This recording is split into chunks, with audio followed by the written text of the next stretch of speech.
নমস্কার বন্ধুরা, সবাই কেমন আছেন? আশা করি ভালো আছেন। আমিও ভালো আছি। আমি নীলিমার ভালোবাসা রান্নাঘর থেকে সবাইকে স্বাগত জানাচ্ছি। সবাই ভালো থাকুক, সুস্থ থাকুক, আর আমার ভিডিও দেখতে থাকুক। আমি আমার রান্নাঘরে নতুন রেসিপি নিয়ে এসেছি। এটা আমার রান্নাঘরের নাম দিয়ে আমি বলবো। এই দেখুন, আলুর দম। কত সুন্দর হয়েছে দেখেছেন আলুর দমটা? নীলিমার ভালোবাসা রান্নাঘরের স্পেশাল আলুর দম। এই আলুর দমটা বানাতে কি কি লাগবে, কিভাবে বানাবো, আমি সব কিছু এই ভিডিওতে দেখাবো। আপনারা প্রথম থেকে শেষ পর্যন্ত দেখবেন, তাহলে বুঝতে পারবেন আমি কিভাবে বানাচ্ছি। আর এইভাবে বাড়িতে বানিয়ে খেলে দারুণ লাগে। একবার বাড়িতে বানিয়ে খেয়ে দেখবেন। এটা পুরো নিরামিষ পদ্ধতিতেই আমি বানাবো। আমি কোনো পেঁয়াজ রসুন দেবো না। আর আমি শুধু কাশ্মীরি লঙ্কা দেব, আর ঝালটা দেব আমি গোলমরিচের ঝাল। চলুন তাহলে আমার রান্নাঘরে আমি আছি, আমি বানানো শুরু করে দিই, আপনারা দেখতে থাকুন। বন্ধুরা, আজকে আমি আমার রান্নাঘরে আলুর দম করব। তাই আলুর দমের নাম দিয়েছি নীলিমার ভালোবাসা রান্নাঘরে স্পেশাল আলুর দম। স্পেশাল আলুর দমটা করার জন্য কি কি লাগবে আমি দেখিয়ে দিচ্ছি। আমি 4টে বড় আলু নিয়েছি, বাড়িতে কেটে ধুয়ে পরিষ্কার করে নিয়ে এসেছি। 150 গ্রাম সরষের তেল নিয়েছি। এটা আমি নিজে মিক্সিতে পেশাই করে নিয়েছি। এই গরম মশলাটা দোকান থেকে রেডিমেড কিনে নিইনি, সব কিছু গোটা নিয়ে আমি বাড়িতে গুঁড়ো করে নিই। 50 পোস্ত বাটা নিয়েছি। 2টো শুকনো লঙ্কা নিয়েছি, ফোড়নে দেবো শুধু। আর গোলমরিচ নিয়েছি 20 গ্রাম। গোলমরিচটা ভেজে গুঁড়িয়ে দেবো। আজকে আমি কোনো লঙ্কা গুঁড়ো দেবো না, শুধু কাশ্মীরি লঙ্কা দেবো। হিং নিয়েছি, হিং দেবো। দই নিয়েছি, দই দেবো। আদা পেস্ট করে নিয়ে চলে এসেছি, আদা দেবো। চিনি দেবো হালকা, চিনি নিয়ে নিয়েছি। ধনিয়া আর জিরে গুঁড়ো করে পেস্ট করা আছে, দিয়ে দেবো। স্বাদের জিনিস লবণ, লবণটা তো লাগবেই, লবণ ছাড়া তো হবে না, তার জন্য লবণ নিয়ে নিয়েছি। কাশ্মীরি লঙ্কা নিয়েছি। আজকে আমি এমনিও লঙ্কা গুঁড়ো দেবো না, এই কাশ্মীরি লঙ্কা গুঁড়োই দেবো। আর গোলমরিচ দিয়ে, গোলমরিচের ঝাল দিয়ে আমি আজকে স্পেশাল আলুর দমটা বানাবো। আর হামাল দিস্তা নিয়ে নিয়েছি, হামাল দিস্তাতে আমি গোলমরিচটা গুঁড়ো করে নেব। চলুন তাহলে আমি উনুনটা জেলে দিই আলুটা সিদ্ধ করার জন্যে। উনুনটা জেলে দিয়েছি, কড়াটাও বসিয়ে রেখেছিলাম আগে থেকে। গোলমরিচটা ভেজে নিচ্ছি।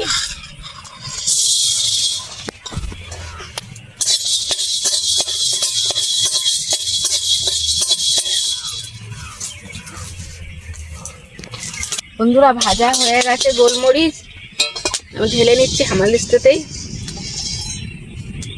এবার জল দিয়ে দিচ্ছি আলু সিদ্ধ করার জন্য।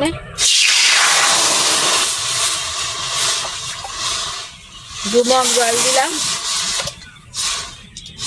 1 চামচ লবণ দিচ্ছি। কেটে ধুয়ে পরিষ্কার করে রাখা আলু দিয়ে দিচ্ছি। আলুটা সিদ্ধ করে নেব।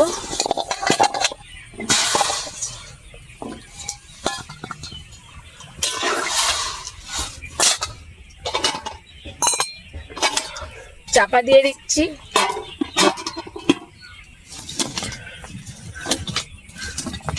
আলুটা সিদ্ধ হোক, ততক্ষণ আমি গোলমরিচটা গুঁড়ো করে নিই।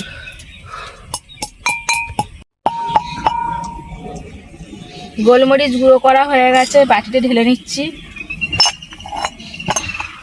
এই দেখুন বন্ধুরা, গোলমরিচ গুঁড়ো করা হয়ে গেছে।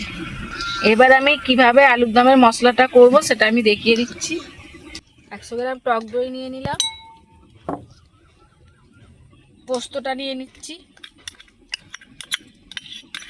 কাশ্মীরি লঙ্কা গুঁড়ো আমি 2 চামচ নিয়ে নেব।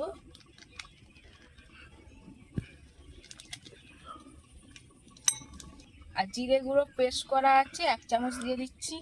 গরম মশলা 1 চামচ দিয়ে দিচ্ছি। 1 চামচ মিষ্টি দিয়ে দিচ্ছি। গোলমরিচ গুঁড়ো দিয়ে দিচ্ছি। 1 চামচ হলুদ দিচ্ছি। সামান্য পরিমাণ লবণ দিচ্ছি। এবার এটাকে ভালো করে ফাটিয়ে নিতে হবে। মশলাটা যত ভালো ফাটানো হবে, তত আলুর দমটা খেতে ভালো লাগবে।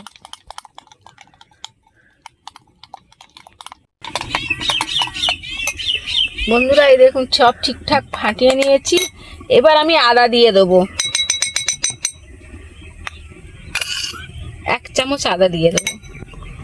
পেস্ট করে রাখা আদাটা দিয়ে দিলাম, দিয়ে এবার আরেকটু ভালো করে ফাটিয়ে নেব।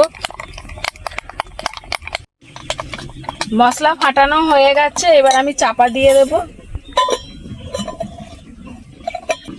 আলু সিদ্ধ হয়েছে কি এখন আমি দেখব, ঢাকনাটা খুলে। হ্যাঁ, আলু সিদ্ধ হয়ে গেছে, এই দেখুন ফেটে গেছে, আলু সিদ্ধ হয়ে গেছে। আমি আলুগুলো ছেঁকে নেব। কড়া ধুয়ে পরিষ্কার করে নিয়েছি, কড়া গরম হয়ে গেছে। আমি সরষের তেল দিয়ে দিচ্ছি কড়াতে আলু ভাজার জন্য। এবার আমি একটা একটা আলু দেব আস্তে আস্তে, একটা একটা করে নিচে একটা একটা করে দিচ্ছি। আলু ভাজার মধ্যে হলুদ দিচ্ছি অল্প করে, তাহলে কালারটাও আসবে, ভাজাটাও দেখতে ভালো লাগবে। আমি বেশ একটু লাল লাল করে ভেজে নেব আলুটা। এই দেখুন বন্ধুরা, লাল লাল করে ভাজা হয়ে গেছে, এই দেখুন। এবার আমি আলুগুলো সব তুলে নেব।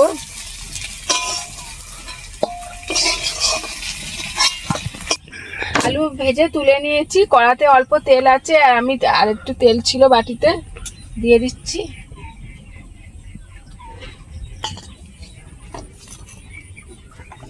তেল এমনিই গরম হয়ে গেছে, শুকনো লঙ্কা দুটো দিয়ে দিচ্ছি,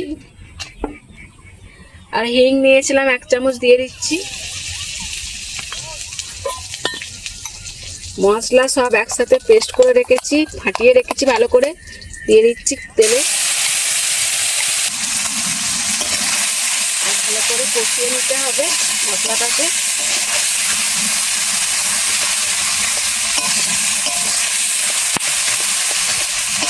মশলা থেকে তেল ছেড়ে দেবে, তারপর আলু দেবো।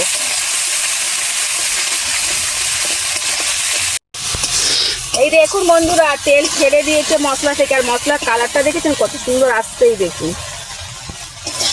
এবার ভেজে রাখা আলুটা দিয়ে দিচ্ছি, দিয়ে আমি 5 মিনিট ফের কষিয়ে নেব।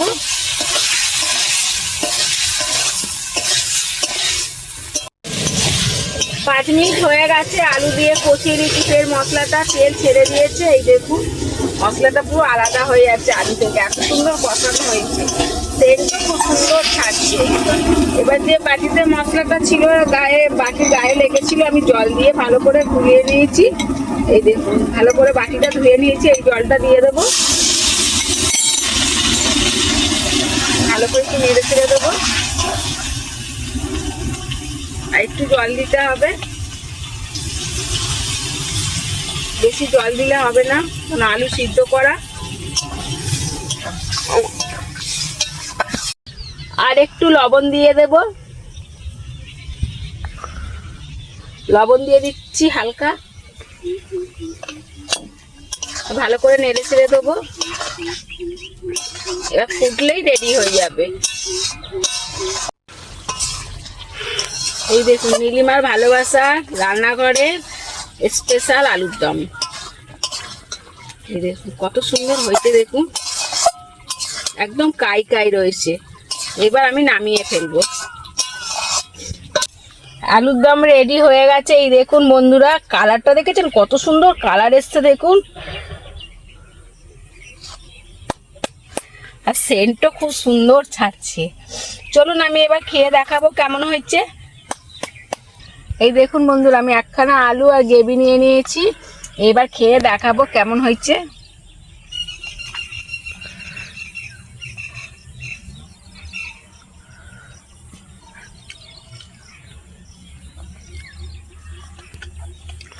দারুণ হয়েছে, এত সুন্দর খেতে হয়েছে না, পুরো নিরামিষ পদ্ধতিতে বানিয়েছি তো, খুব ভালো লাগছে।